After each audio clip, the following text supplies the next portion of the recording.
37. Autoaceptación. Crecí en un ambiente hostil y de maltrato y me enseñaron cosas dañinas sobre la sexualidad. Tuve una madre que era una recién divorciada y estaba abrumada con la responsabilidad de criar a sus hijos y a la vez trabajar y terminar sus estudios universitarios. Empezando desde los 4 años de edad, me castigaron seriamente por orinar en la cama. No dejé de hacerlo hasta los 10 años, y esos 6 años estuvieron llenos de golpizas, amenazas y humillaciones.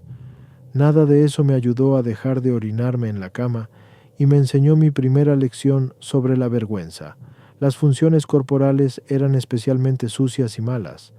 También aprendí varias cosas sobre los hombres y las mujeres que fueron dañinas para mí. Me dijeron que cualquier abuso o ataque sexual siempre era culpa de la mujer o niña. Estaba desconcertada cuando se le permitía a mi hermano de 15 años quedarse a pasar la noche en casa de su novia, pero a mí no me permitían pasar la noche con muchachos, ni siquiera con mis amigos gay. Me dijeron que la mayoría de los hombres eran personas peligrosas, que no debería tentarlos usando ropa escotada o actuando de forma seductora, y que hasta hombres no peligrosos se tornarían peligrosos si veían a una mujer en ropa provocativa. La primera ocasión que recuerdo haber sentido una excitación sexual fue cuando tenía 6 años y me encontré unas revistas pornográficas. Me encerré en el baño para ver las revistas y decidí que cuando fuera grande yo también iba a salir en las revistas. Me masturbé por años hasta que desarrollé serios problemas médicos para los cuales nunca busqué tratamiento porque sabía que me metería en problemas. También sufrí de abuso sexual en manos de varias personas, todas de ellas extraños. Cuando tenía 12 años decidí que iba a ser una prostituta, aunque no había tenido relaciones sexuales con nadie. Pensé que había encontrado una manera de cumplir con las expectativas de mi madre, y al mismo tiempo darle una gran decepción. Durante años alterné entre vivir con mi padre y hermanas y con mi madre y hermano. Cuando todavía cursaba la secundaria y vivía con mi madre, ella recibió por correo un catálogo de anuncios para relaciones sexuales por teléfono. Lo tiró a la basura, pero yo hurgué entre la basura y lo encontré. Todas las noches esperaba la hora de irme a dormir, porque sabía que a esa hora podía ver el catálogo sin interrupciones. En ocasiones hablaba a los números y escuchaba los anuncios. Más tarde me robé una tarjeta de crédito y hablé con una de las mujeres, fingiendo que era un hombre. Arranqué la tarjeta de la última página del catálogo. Marqué el cuadro en donde decía: continúe enviando ofertas estimulantes, y lo envié por correo. Trataba de llegar a casa lo más temprano posible para que yo recibiera la correspondencia y pudiera conservar los catálogos. Los llevaba a la escuela, los mostraba a mis amigas, no les interesaban. Los leía en el baño y los dejaba allí. Después, un día mi madre recibió la correspondencia antes que yo. No pensó que yo había solicitado más catálogos, pero marcó el cuadro que decía: retíreme de su lista de correos. Después empecé a tomar fotos de niños desnudos. En ocasiones sus padres se enteraban y se molestaban, pero nunca consideraron mi conducta algo por qué preocuparse. También empecé a ser sexual con niños menores, en formas que podían explicarse fácilmente si me pescaban. Jugaba verdad o desafío con mi hermana menor y sus amigas, y las retaba a que fueran sexuales entre ellas. También me exhibía ante ellas, sabiendo que si alguien me pescaba, siempre podía decir que era parte del juego. Esto continuó hasta que cumplí 14 años, cuando empecé a abusar sexualmente de los niños a los que cuidaba como niñera. Esa también fue la edad en la que empecé a tener relaciones sexuales con hombres adultos. Tenía miedo, pero sentía que no tenía otra opción. Sentí mucha vergüenza acerca de eso y estaba segura que había hecho algo malo. Me ha tomado años aprender que en realidad eran los hombres los que estaban equivocados. Como adolescente también me exhibía en formas que parecían ser accidentales. Iba a la escuela o de compras con mi falda sin abrochar y la mayor parte de las veces las personas veían, pero no me decían nada porque les daba mucha vergüenza. Ocasionalmente alguna señora que pensaba que me era útil me decía acerca de mi falda abierta, y yo fingía sentirme avergonzada y abrochaba la falda para después volver a desabrocharla y esperar no volver a encontrarme a esa señora de nuevo. Buscaba conseguir pornografía cuando podía, y me obsesioné con encontrar formas de obtenerla. Pensé que podía obtener mi propio apartado postal y ordenar revistas por correo. pero eso no tuvo éxito, así como también fracasaron mis otros intentos de recibir por correo muestras gratis de material para adultos. Creo que las compañías podían descifrar por mi letra manuscrita que no era mayor de edad. En varias ocasiones las muchachas de la escuela me amenazaron con golpearme por tener relaciones sexuales con sus novios y me decía a mí misma que si tan solo pudiera yo dejar de tener relaciones sexuales todo estaría bien. Creo que yo me hubiera unido a Sa en ese momento si hubiera sabido que existía. No entendía por qué continuaba siendo sexual con otras personas cuando definitivamente no lo disfrutaba, pero de alguna forma sentía que estaba haciendo lo que debía hacer. Después me mudé otra vez con mi madre e intenté lo más que pude ser normal. Cuando tenía 16 años estaba trabajando como cadete en el departamento de policía de la ciudad, pero seguía utilizando pornografía y deseaba que llegara el día en que tuviera la suficiente edad para comprar mis propias revistas. Algunos de mis amigos me enviaban las revistas por correo y había descubierto recientemente el Internet, pero me descubrieron en la escuela en la primera ocasión en que entré a un sitio pornográfico. Fingí que había sido un accidente. Continué siendo sexual con hombres adultos, extraños y en ocasiones con muchachos de mi propia edad. Logré nunca involucrarme con ningún otro de los cadetes en el departamento de policía. Años más tarde utilizaría eso como una excusa para decir que, en realidad, no tengo un problema. Después me uní a un grupo de satánicos, porque pensé que sería un buen lugar para encontrar parejas sexuales. También empecé a consumir varias drogas y rápidamente me hice adicta. En realidad sentía que estaba viviendo una doble vida en ese entonces, y por un tiempo lo pude hacer sin problema. Seguí trabajando en el departamento de policía y siempre me dijeron qué bien lo hacía y cómo valoraban mi trabajo. Con el tiempo el consumo de las drogas se supo y me enfrentó el departamento. Estaban dispuestos a darme otra oportunidad y recuerdo los sentimientos de culpa tan horribles que sentí cuando me dijeron que yo haría un excelente oficial de policía y que no querían que abandonara el departamento. Sin embargo, simplemente no podía dejar el estilo de vida que tenía. Unos meses después estaba viviendo en un pequeño departamento con otras 12 personas, la mayoría de las cuales tenía relaciones sexuales regularmente unos con otros. Las enfermedades de transmisión sexual iban y venían entre nosotros.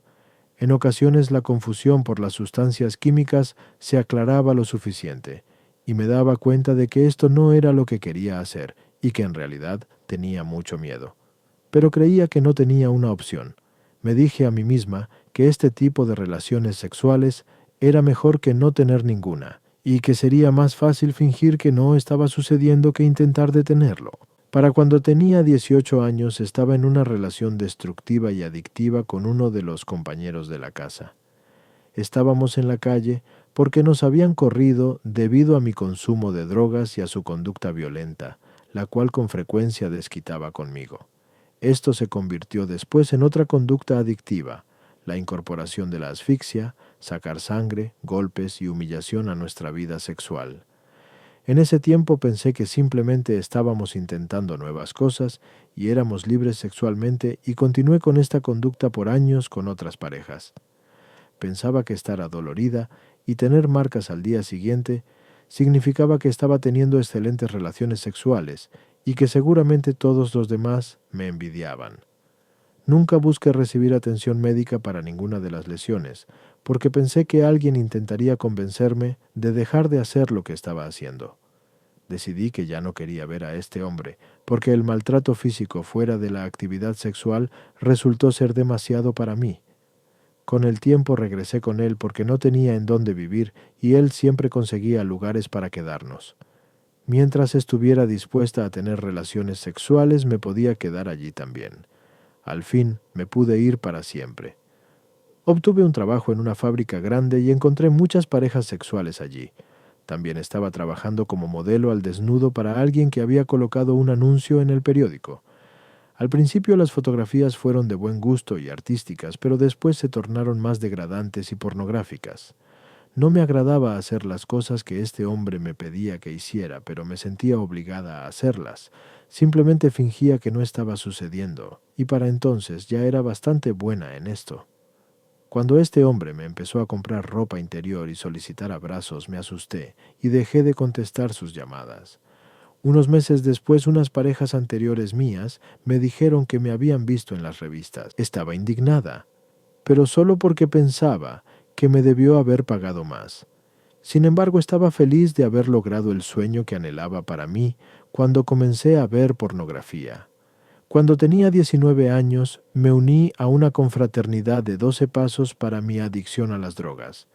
Después de unos cuantos meses de intentar sin mucho esfuerzo de no consumir drogas, conseguí un patrocinador y empecé a llevar a cabo los pasos. Inmediatamente noté una mejoría en que dejé de consumir drogas, pero no había ni siquiera empezado a ocuparme de mi conducta sexual y no lo haría hasta varios años después. Me sorprendieron teniendo relaciones sexuales en un baño público con un extraño y llamaron a la policía. Pero no me preocupó porque me dejaron libre con solo una advertencia. Pensé que había sido bien padre que no me hubieran hecho nada y les presumí a mis amigos. Me vieron como si estuviera loca. Seguí siendo sexual en lugares públicos. En una ocasión convencí a un señor de que me siguiera hasta la cima de un estacionamiento de varios niveles, en donde había un gran grupo de personas que observaban los fuegos artificiales. Se asustó cuando se dio cuenta de que yo quería tener relaciones sexuales allí. Por fortuna no nos sorprendieron, pero todo lo que faltó para que nos vieran era que una persona se volteara. Inicié una relación con un miembro de reciente ingreso al programa. Estuvimos juntos por aproximadamente 18 meses e increíblemente ambos nos mantuvimos sin consumir drogas todo ese tiempo. Nuestra relación fue conflictiva desde el principio, puesto que ambos estábamos aprendiendo cómo vivir y yo era una adicta sexual. Le fui fiel, así que pensé que en realidad no tenía ningún problema, pero seguían sucediendo cosas que me hacían pensar de otra forma. Si nos pasábamos sin tener relaciones sexuales por más de 2 días consecutivos, yo hacía insinuaciones de que él era gay o lo acusaba de ser infiel. Él se sintió muy lastimado por esto y no comprendía, pero yo pensaba, es la única forma en que va a aprender. Seguía estando obsesionada con otro hombre en el programa y encontraba pretextos para verlo. Hasta mencioné esto a mi patrocinador y le insinué acerca de mis otras preocupaciones sexuales, pero ella me dijo que yo era normal y que sabía que yo haría lo correcto.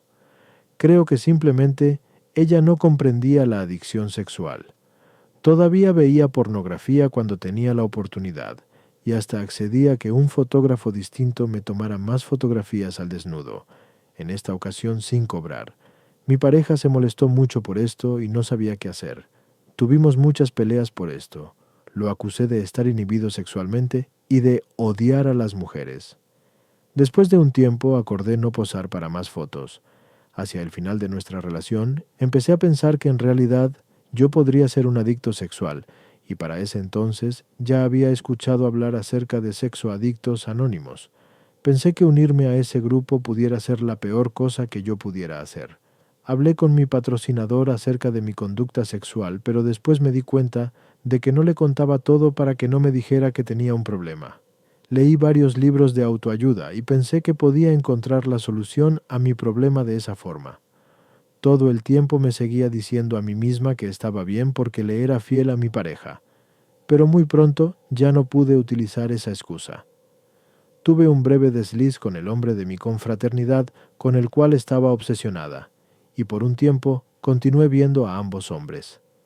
Me decía a mí misma que no tenía nada de malo, puesto que mi relación obviamente se iba a terminar, pero después ambos tipos se enteraron y nos causó mucho dolor a todos. También empecé a salir con mi jefe y tuve un breve encuentro sexual con un compañero de trabajo. Al fin terminó la relación y pensé que era para bien, pero aún así me sentía horrible por haber lastimado a mi pareja.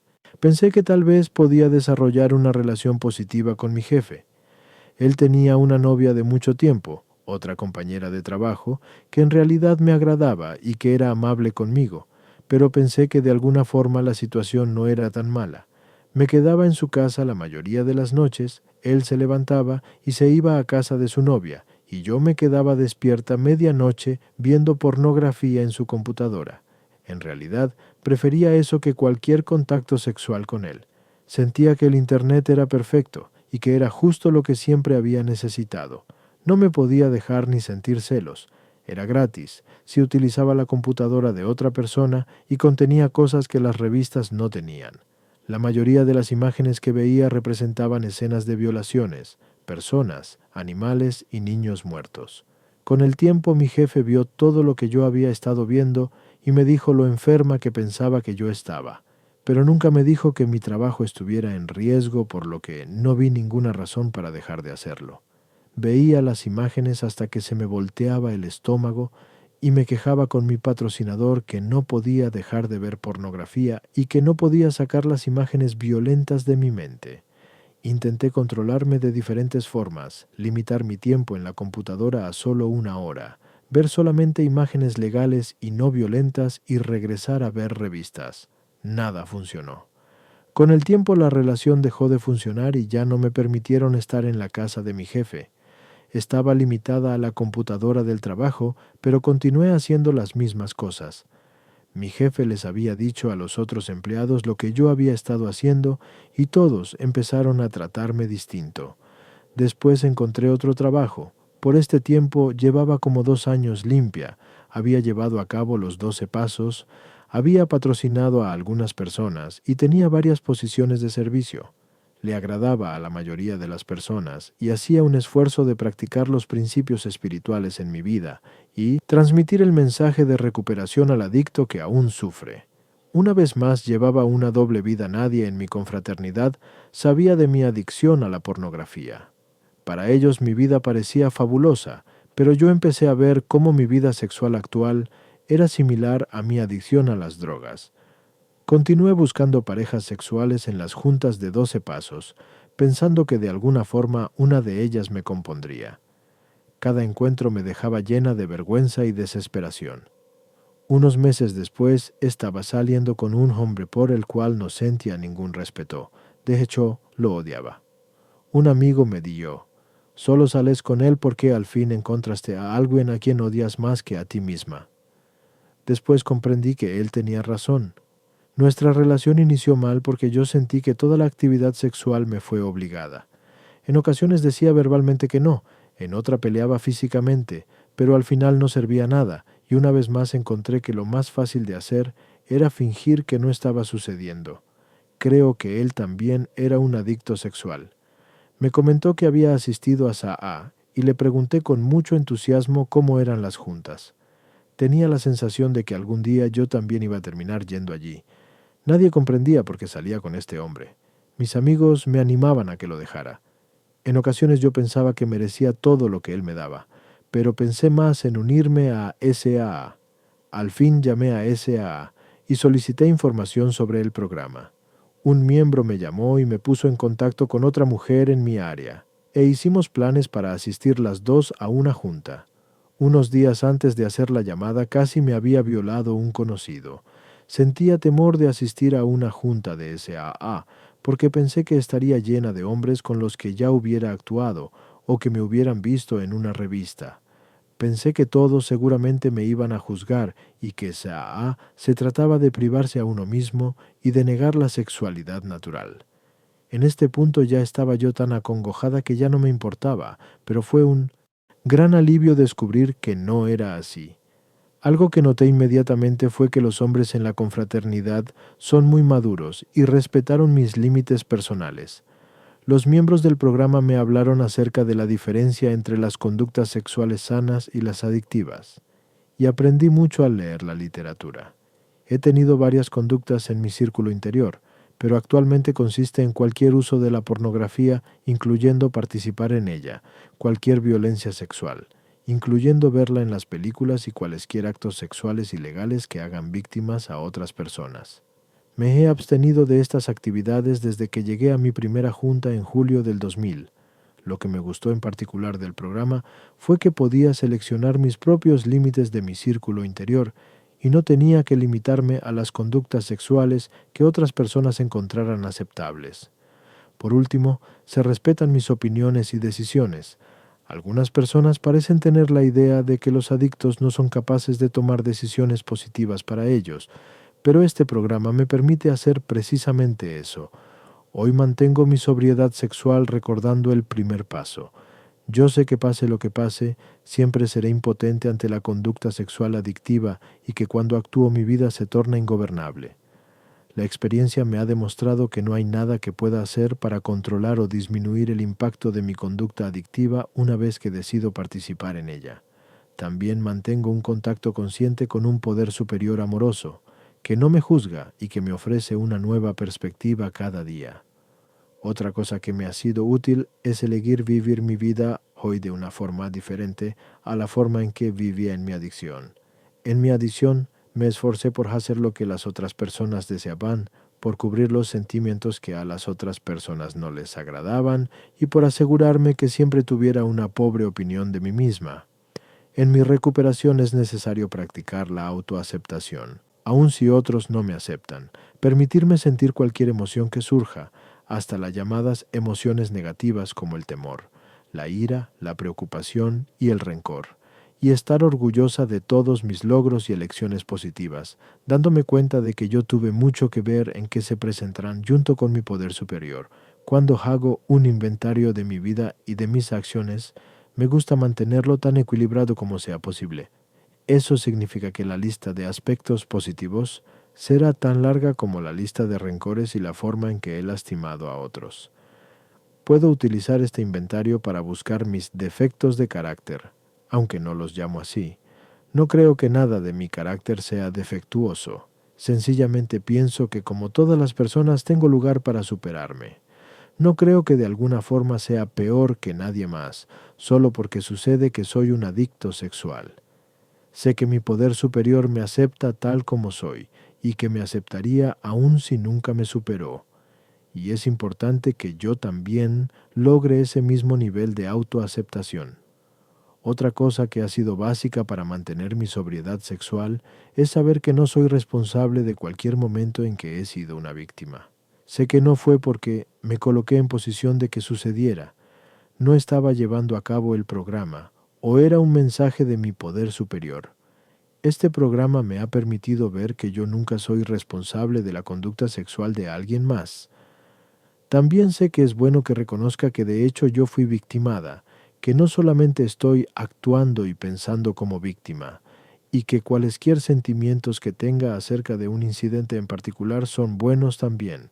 Puedo tener sentimientos positivos y sanos de ira por cuanto tiempo sea necesario, y puedo decidir cuándo y si debo perdonar a alguien.